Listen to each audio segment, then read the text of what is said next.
নমস্কার। শুভ রথযাত্রা। রথের দিনে অনেক শুভ কাজের শুরু হয়।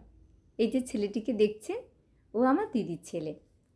কদিন পর ও একটা নতুন জীবনে প্রবেশ করতে চলেছে। একদম ঠিকই ধরেছেন, ওর বিয়ে। এইটুকু এত ছোট হয়ে জন্মেছিল জন্মানোর সময় যে ওকে ঠিক করে কোলেই নিতে পারতাম না।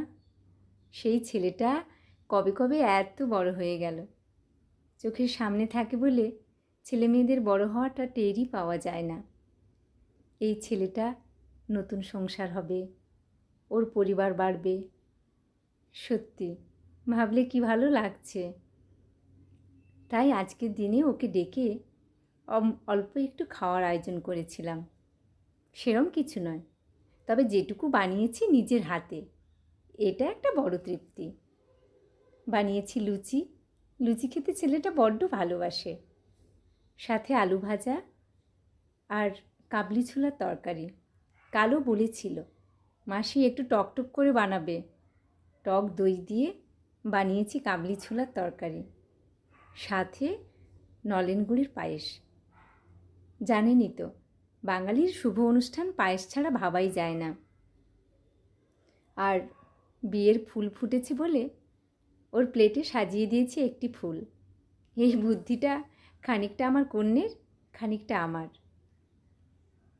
ও নলেন গুড়ের পায়েস খেতেও খুব ভালোবাসে।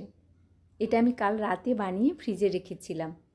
ঠান্ডা ঠান্ডা পায়েস লুচি খাওয়ার পর খাবে।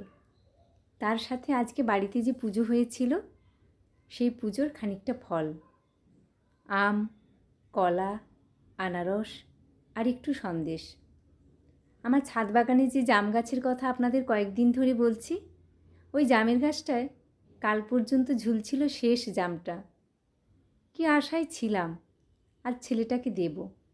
রাতে এত বৃষ্টি হয়েছে যে জামটা ফেটে গেছে আর নিচে ঝরেও পড়েছে। মিষ্টি খেতেও একদম পছন্দ করে না, তাও দিলাম। আজকের দিনে একটু মিষ্টিমুখ করতেই হয়।